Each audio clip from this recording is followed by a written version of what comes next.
Okay, so this isn't finished yet, but it's just a temporary system to get the flat working. And I bought second hand off of eBay a 12 kilowatt heat ray Sadia Amtech boiler. And that is an electric boiler, 12 kilowatts. I've got 3-phase supply coming in, but the boiler is actually single phase. So my cooker one side's on one phase at 14 kilowatts. My boiler's this side at 12 kilowatts. And my workshop's the other end of the house at millions and millions of kilowatts. Right, now, I built this about the same time as we had the underfloor put in. So I wouldn't actually build it this way if I did it now, but I'm not going to change it. So the header just didn't need to be this big. And maybe I didn't allow enough space for debris collection at the bottom there. But anyway, my boiler, which is modulating, kind of goes in steps. I think it's about 2 or 3 kilowatts a step.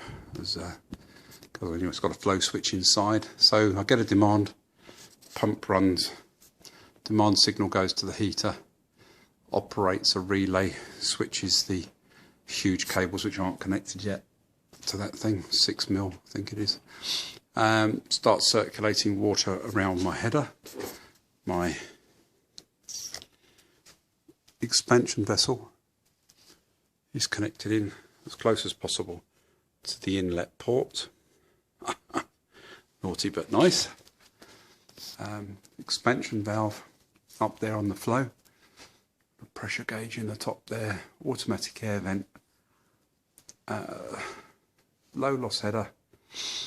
And then I've got this is actually a standard manifold that I managed to pick up cheap off eBay. Not much point in going into anything smaller than 22, but I think now I probably would have done. Probably come down here in 28mm to those.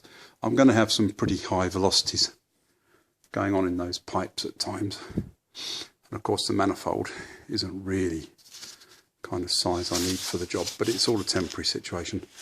And then I went down the Merchants, forgot what size pipe I should have, and this is one size smaller than the pipe at the manifold. Like I say, it is all temporary, so I'm not too bothered. But that's it. So that should keep me warm for a few years until I finally get round to doing the proper plant room down in the boiler room.